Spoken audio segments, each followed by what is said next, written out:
Assalamualaikum warahmatullahi wabarakatuh. Salam semangat, salam sejahtera untuk kita semua. Perkenalkan, nama saya Muhammad Awal Lakajo, merupakan salah satu dosen di jurusan Bimbingan dan Konseling Fakultas Ilmu Pendidikan Universitas Negeri Gorontalo.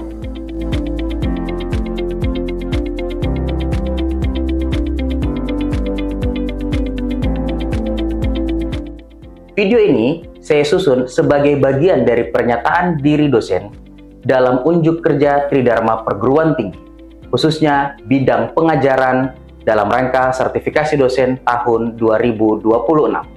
Bagi saya, profesi dosen bimbingan dan konseling merupakan sebuah amanah akademik, moral, sosial, dan tanggung jawab etis, bahkan itu merupakan bagian dari kemanusiaan.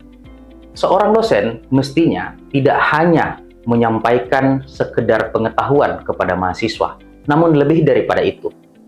Dia akan membentuk cara berpikir, cara bertindak, kepekaan etis, serta sikap ilmiah kepada mahasiswa yang nantinya sebagai calon konselor maupun guru BK di sekolah. Saya berkomitmen untuk terus meningkatkan kompetensi dan kualitas diri melalui pelaksanaan Tridharma Perguruan Tinggi yang bermutu.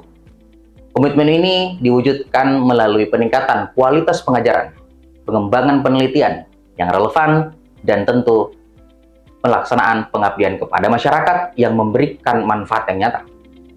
Komitmen ini akan terus saya bangun sebagai bentuk profesionalisme dan integritas yang diharapkan akan memberikan kontribusi yang berdampak bagi kemajuan pendidikan bangsa dan negara. Dalam video ini, saya akan menampilkan proses pembelajaran mata kuliah bimbingan dan konseling klasikal dan kelompok dengan kode mata kuliah AA B6 2523 dengan bobot SKS sebanyak 3 SKS pada mahasiswa semester 2 atau semester genap. Pembelajaran ditampilkan merupakan pertemuan kedua dengan materi yaitu ekosistem layanan bimbingan dan konseling, bimbingan klasikal, bimbingan kelompok, dan konseling kelompok. Pada pertemuan ini, mahasiswa diharapkan mampu mendefinisikan konsep, prinsip, dan karakteristik strategi layanan bimbingan klasikal, strategi layanan bimbingan kelompok, dan strategi layanan konseling kelompok dalam berbagai jenjang pendidikan secara sistematis berdasarkan teori yang relevan, aspek perkembangan dan keberagaman sosial budaya, serta membandingkan keunggulan dan keterbatasannya. Pembelajaran ini dilaksanakan melalui kuliah interaktif, penjelasan terarah dan tanya jawab, serta penugasan ringkasan dan mind mapping. Kegiatan pembelajaran ini dirancang agar mahasiswa mampu memahami dan membandingkan antara bimbingan klasikal, bimbingan kelompok, dan konseling kelompok secara tepat. Mari kita lihat proses pembelajaran yang saya laksanakan. Assalamualaikum warahmatullahi wabarakatuh. Waalaikumsalam warahmatullahi wabarakatuh. Alhamdulillah, wala quwwata illa billah, syahada la ilaha illallah, syahada Muhammad Rasulullah. Syukur kepada Allah, salawat kepada Nabi, kita masih diberi kesempatan untuk bertemu pada perkuliahan di pagi hari ini. Bagaimana semuanya? Kabarnya? Baik ya? Apakah kalian hari ini semangat? Semangat. Atau ada yang merasa sedih hari ini? Tidak ada. Tidak ada? Atau ada sesuatu yang terjadi di pagi hari ini? Tidak ada. Tidak ada ya? Ya. Bagus. Terima kasih atas kehadirannya. Karena kalian hadir tepat waktu dan ini sangat berarti bagi kita dan ini pun sangat berarti bagi kalian. Mahasiswa sekalian, pada pembelajaran kali ini, sebelum memulai pembelajaran, maka seperti biasa, sebagai umat beragama, maka kita harus Berdoa. Maka dari itu, saya pimpin saja doanya ya. Ya. Mari kita berdoa untuk mendapat keberkahan dalam pembelajaran kita hari ini. Doa dimulai. Doa selesai. Baik. Untuk selanjutnya, saya mau tanya. Di sini ada yang hadir? Ada yang tidak hadir maksudnya? Tidak ada. Hadir semua ya? Oke. Kita cek ya. Jadi, saya saya akan melakukan absensi, presensi dulu. Ayu Sigar, Hadir. Siva Hairunisa, Hadir. Yumi, Hadir. Anissa, Hadir. Juli, Hadir. Andi Azhari, Hadir. Sri Iis. Hadir. Oke, baik. Semuanya hadir ya? Ya. Pada pembelajaran kali ini pertemuan keberapa? Dua. Oke, saya akan menjelaskan tentang apa yang harus kita lakukan, apa yang akan kalian dapatkan pada pertemuan kita yang kedua di pagi hari ini. Pada pertemuan kedua ini, kita akan membahas tentang konsep, prinsip, karakteristik, dan analisis komparatif strategi layanan. Dan ini merupakan bagian materi utuh dari ekosistem layanan bimbingan dan konseling, klasikal, kelompok, dan konseling. Nah, adapun tujuan pembelajaran pada pertemuan yang kedua ini diharapkan Anda mampu mendefinisikan konsep, prinsip, dan karakteristik strategi layanan bimbingan klasikal, strategi layanan bimbingan kelompok maupun konseling kelompok dalam berbagai jenjang pendidikan secara sistematis berdasarkan teori yang relevan, aspek perkembangan dan keragaman sosial. Selain itu juga, kalian juga perlu untuk membandingkan keunggulan maupun keterbatasannya. Bisa dipahami? Ya. Kalau begitu, saya mau tanya, apakah kalian ketika masih SMA itu pernah mendapatkan layanan bimbingan klasikal, Ya. bimbingan kelompok, dari guru BK-nya sama sekali? Ya. Tidak pernah. Ya. Konseling kelompok bagaimana? Belum pernah juga. Ya. Oke. Tetapi dengan slide pertama ini, apa yang ada dalam benak kalian? Kalau kata bimbingan identik dengan apa? Mencegah. Oke, bimbingan identik dengan mencegah. Kalau konseling, pengentasan. Oke, baik. Untuk kita mengetahui apa saja konsepnya, apa saja prinsipnya, dan karakteristik dari ketiga strategi lain ini, maka kita akan melanjutkan. Nah, tapi sebelum itu, yang saya inginkan adalah harap HP-nya di silent lebih dulu, dan tolong HP-nya diletakkan dulu dalam tas. Bisa? Bisa.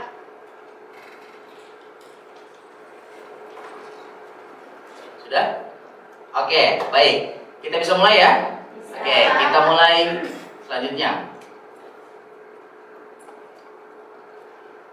Jika melihat ini, pada slide ini ada warna apa saja?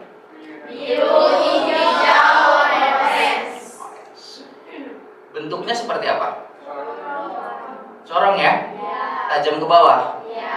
Nah, tajam ke bawah. Kalau warna biru lebih besar atau lebih kecil? Besar. Lebih besar. Lebih besar, maka disebut dengan makro.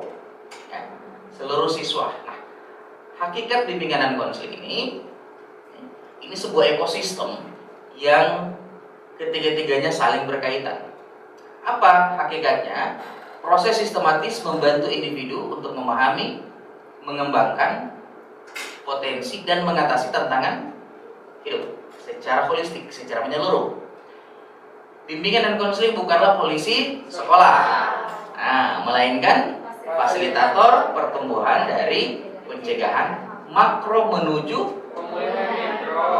berarti mulai dari atas, bentuknya pencegahan sampai ke bawah adalah pemulihan. Bisa dipahami ya? Bisa. Oke, kita lanjut. Ini adalah pengertian bimbingan dan konseling.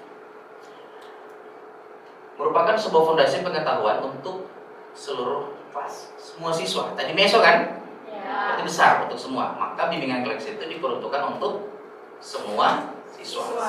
Nah, ini. Jadi layanan ini memang harus terstruktur, dilaksanakan oleh guru BK di dalam kelas. Diberikan kepada siapa? Peserta didik ya. Peserta didik tatap muka, Ya.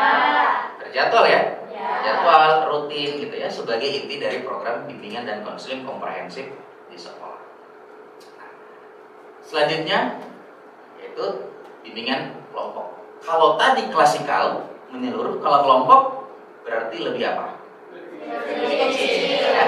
Lebih kecil. Nah, maka dari itu kelompok ini pemberian bantuan sama seperti layaknya bimbingan. Jadi adalah pemberian bantuan kepada kelompok melalui metode yang bersifat psikoedukasi, memperoleh informasi dalam rangka mengembangkan apa?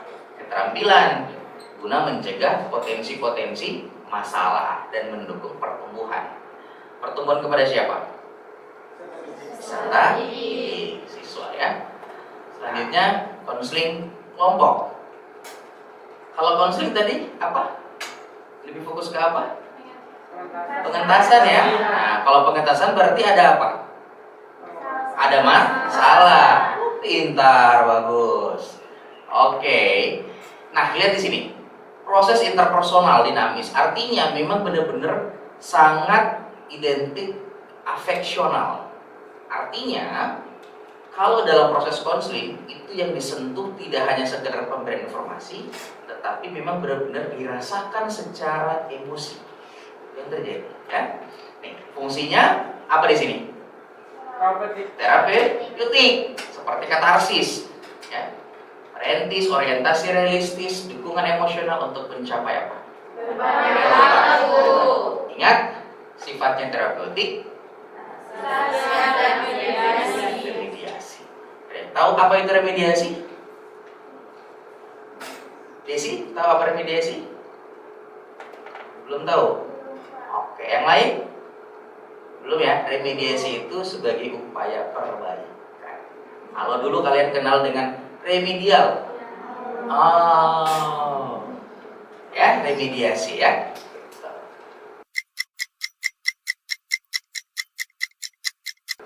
Nah, mengapa kita harus memiliki ketiga layanan yang berbeda? Kenapa harus ada bimbingan klasikal, bimbingan kelompok, dan konseling? Kenapa? Memiliki masalah yang berbeda-beda, Pak. Karena memiliki masalah berbeda-beda. Ada yang lain? Ya, Yumi. Baik, terima kasih karena ketiga layanan ini memiliki kebutuhan yang berbeda, yang dimana artinya sesuai dengan kebutuhan siswa. Yang pertama bimbingan klasikal itu hanya itu diberikan kepada seluruh siswa. Nah, kemudian siswa yang mengalami masalah tidak juga diberikan bimbingan klasikal, maka diberikan bimbingan kelompok. Setelah itu bimbingan kelompok itu juga mengembangkan. Nah, ketika ada masalah juga kita harus mengatasi. Nah, jadi bimbingan juga ke layanan konseling kelompok. Jadi tiga layanan ini memiliki tujuan dan kebutuhannya yang berbeda. Bisa dipahami yang lain? Ya. Bagus ya untuk berdua, benar, dan semoga yang lainnya juga ikut memahaminya.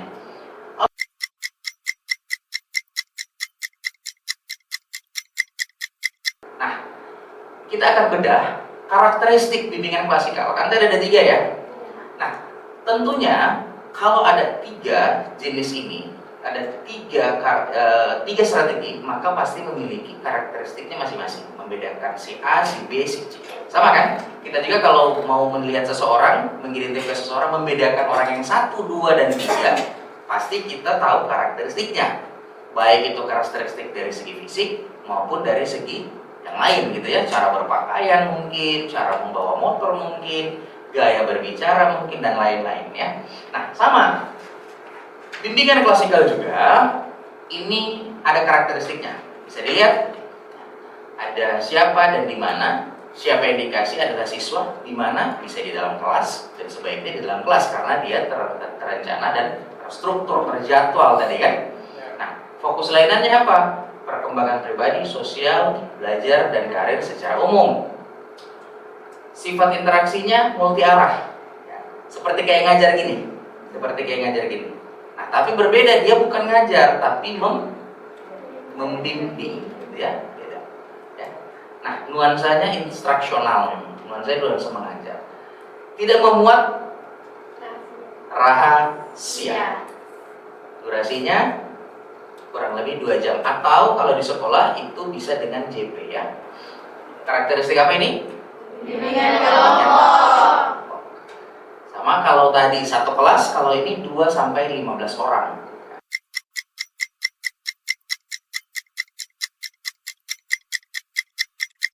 Nah, ini kan manfaat bimbingan klasikal. Ini apa? Manfaat bimbingan kelompok. Dapat interaktif bagi dinamika sebaya. Artinya, ini dampak yang dapat diberikan kepada sesama teman. Pengembangan keterampilan sosial. Nih. Kenapa ini perlu ada keterampilan sosial? Karena nanti kita akan berbicara tentang cara berinteraksi, resolusi konflik dalam simulasi sebuah kelompok. Apalagi pencegahan eskalasi masalah supaya masalah tidak melebar. Ya, mengatasi embrio. Kalian tahu embrio? Apa? Kayak mulai bibit-bibit ya. Bibit-bibit masalah. Makanya itu butuh bimbingan kelompok. Karena kalau masalah itu tidak dicegah, maka dia akan apa? Bertambah dalam, bertambah besar masalahnya, gitu ya. Lukanya akan semakin dalam. Maka dari itu butuh sebuah upaya pencegahan. Hanya saja bedanya dengan klasikal, kalau klasikal itu untuk satu kelas, kalau ini untuk ke kelompok. Kalau klasikal mungkin tidak berbicara masalah, kalau di bimbingan kelompok berbicara masalah. Spesifik apa umum? Umum. Betul, bagus. Ya. Nah, apa yang terakhir? Ini peningkatan kesadaran emosional. Diharapkan nanti melalui diskusi saling berbagi sudut pandang dari antara siswa tadi, mereka saling belajar dari teman sebaya. Karena kelompok tadi berapa orang? 6 sampai 12. Ketika satu orang memberikan pandangan, maka yang lain pun ikut mendengarkan, lalu mereka bisa saling sharing ya, saling berbagi pengalaman. Oke. Nah, ini konseling kelompok. Kalau konseling kelompok, karena tadi ini merupakan problem yang sangat spesifik, maka dampaknya basisnya adalah apa? Pemulihan. Kalau bahasa kalian itu biasanya healing. Iya kan? Iya. Anak muda zaman sekarang sukanya bilang healing. Healingnya kemana? Pantai. Apa lagi? Gunung. Telat. Orang konseling healing itu adalah sebuah proses pemulihan secara psikologis gitu ya, dan itu adalah kejadian yang dialami biasanya traumatik yang mendalam. Namanya healing. Proses penyembuhan itu namanya healing. Jadi healing yang mana nih? Healing jalan-jalan atau healing penyembuhan? Kan jalan-jalan supaya sembuh kan? Berarti healing juga ya? Iya, gitu. Nah ini pendalaman regulasi emosi gitu ya, mengatur emosi, lalu menghancurkan isolasi. Biasa kalau orang ada problem, itu kan terisolasi. Agar tidak terisolasi, maka dia butuh konseling kelompok. Karena dari konseling kelompok ada berapa orang tadi? 12 kan? Nah, karena kalau orang ada problem itu biasanya suka menyendiri atau suka bareng-bareng? Menyendiri. Nah, supaya orang tersebut atau siswa tersebut terbuka, tidak mengisolasi dirinya, maka dia harus dikonseling kelompok. Hanya harus menghancurkan isolasi dirinya. Jadi isolasi diri itu tidak akan ada lagi. Nah, apa yang terakhir? Perubahan atau disebut dengan change of behavior.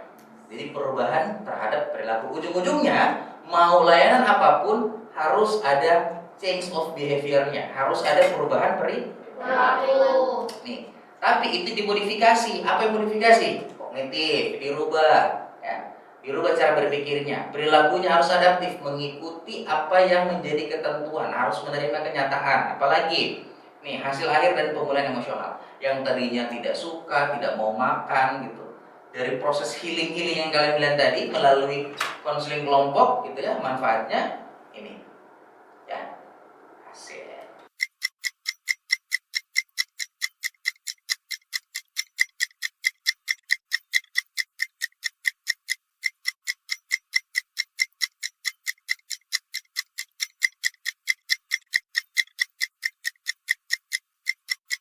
Sekarang dari semua yang disampaikan tadi, ini ada matriks perbandingan setiap layanannya. Jadi pengukuran setiap layanan. Ini tabel diagnostik strategi bimbingan dan manusia. Lihat, ada kolom apa saja? Aspek, klasikal, bimbingan kelompok, materi kelompok. Oke, lihat jumlah anggotanya. Kalau klasikal seluruh kelas. Seluruh kelas.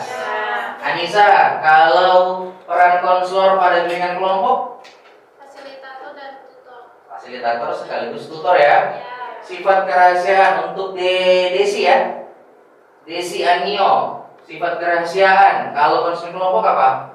Kalau konseling kelompok itu lebih ke masalah pribadi atau kerahasiaan yang mutlak. Apanya yang rahasia? Masalahnya. Bahasanya rahasia. Pembahasan dalam permasalahan. Oke, pembahasan yang sangat rahasia ya. Oke, baik. Fadlia, Ilanto, suasananya harus bagaimana kalau bimbingan klasikal? Instruksional. Maksudnya apa itu? Secara menyeluruh, Pak. Secara menyeluruh. Ya. Yang lain, Rini, ada yang beda? Ada arahan. Ada arahan, Andi. Oke, Riki bagaimana? Bersifat sosial, Pak. Bersifat sosial, yang mana? Kalau instruksional bersifat sosial? Iya, Pak. Begitu? Iya, Pak, secara menyeluruh di dalam kelas. Secara menyeluruh dalam kelas. Oke, masih belum tepat. Yang lain? Instruksional ini artinya dia lebih bersifat pada pemberian pengetahuan, pemahaman, dan seperti ngajar. Ya, itu instruksional.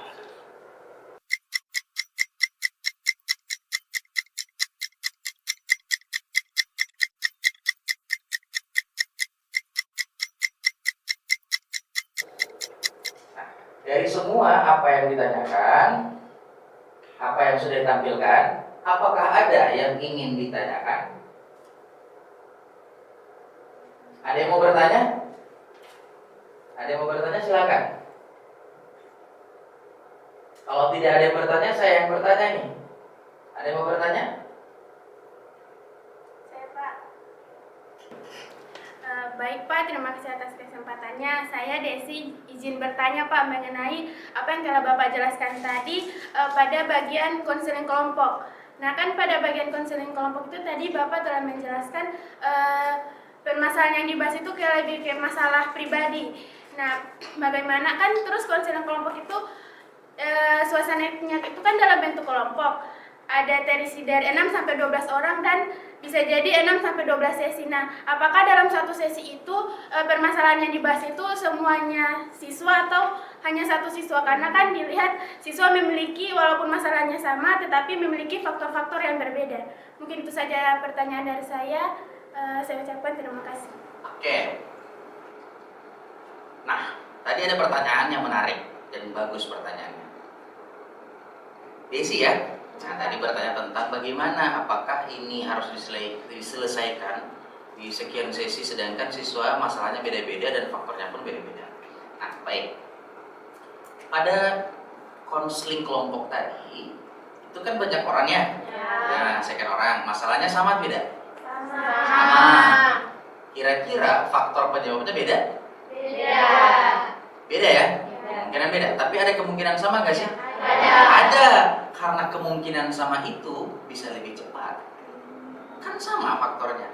Nah, dia lebih kepada proses berbagi kan? Dan itu berbagi pengalaman, bukan cuma sekedar pengetahuan. Dengan pengalaman ada orang di dalam kelompok itu yang mulai bisa menerima keadaan, menerima apa lagi? Menerima masalah, gitu ya. Terima dengan masalahnya, lalu dia bagi saya itu yang dengan masalah ini, saya dengan cara seperti ini. Nah, itu yang dia bagi. Kira-kira kalau itu dia bagi ke kawannya kan mungkin belum punya cara tuh, belum punya tools. Dia dapat insight dari situ. Sehingga prosesnya bisa lebih cepat. Itu pentingnya kalau bernuansa kelompok. Sehingga mau berapa sesi bisa lebih cepat. Tapi ingat, karena ini konseling kelompok pasti akan mendalam. Karena masalahnya spesifik dan dia memang harus pulih dari sebuah luka. Makanya sifatnya seperti kecemasan, traumatik, pelecehan, kayak gitu-gitu. Jadi kalau ditanya pada dasarnya, apakah ini akan berpengaruh terhadap sesi? Iya, berpengaruh terhadap sesi.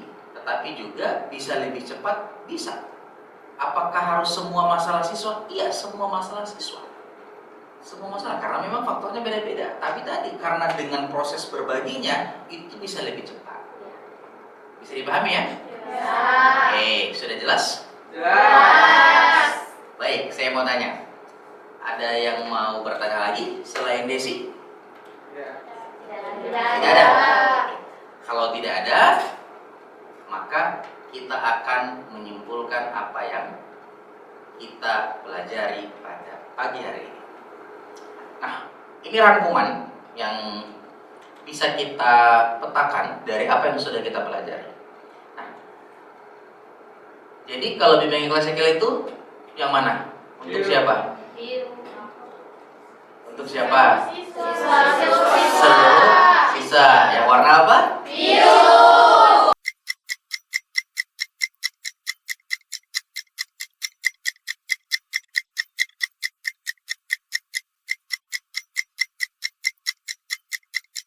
Maka selanjutnya Konseling. makanya ini bersiklus ya.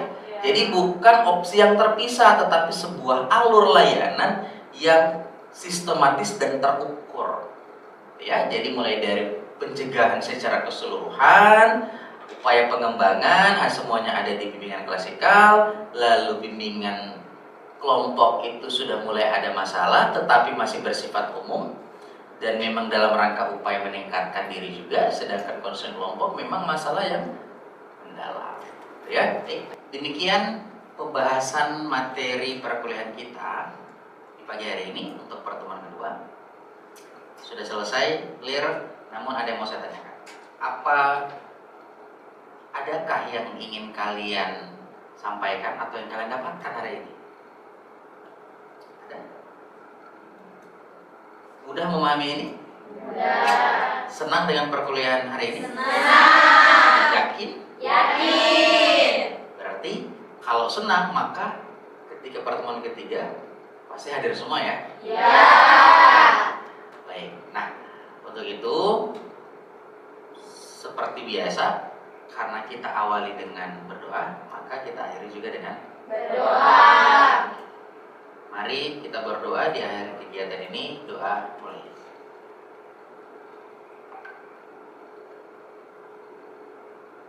Doa selesai. Nah, hampir saya lupa. Untuk di akhir, paling terakhir, kalian ada tugas. Tugas kalian adalah membuat mind mapping tentang apa yang baru saja kalian dapatkan pada pertemuan ini, dan itu kalian pelajari nanti pada saat pertemuan ketiga. Itu akan saya tanyakan tentang tugas mind mapping kalian. Bisa ya? Nah, untuk itu saya mohon maaf untuk perkuliahan hari ini jika ada salah kata, semoga termaafkan. Sampai jumpa pada pertemuan berikutnya dengan saya. Wallahul musta'an. Assalamualaikum warahmatullahi wabarakatuh. Waalaikumsalam warahmatullahi wabarakatuh. Demikian proses pembelajaran pada mata kuliah, bimbingan dan konseling klasikal dan kelompok yang telah saya laksanakan. Saya akan tetap dan terus berusaha mengevaluasi dan meningkatkan kualitas pembelajaran sebagai bagian dari profesionalisme dan pengembangan diri pelaksanaan Tridharma Perguruan Tinggi yang semoga nantinya akan memberikan manfaat yang berdampak bagi pendidikan di Indonesia. Demikian dari saya, wallahul musta'an, wassalamualaikum warahmatullahi wabarakatuh.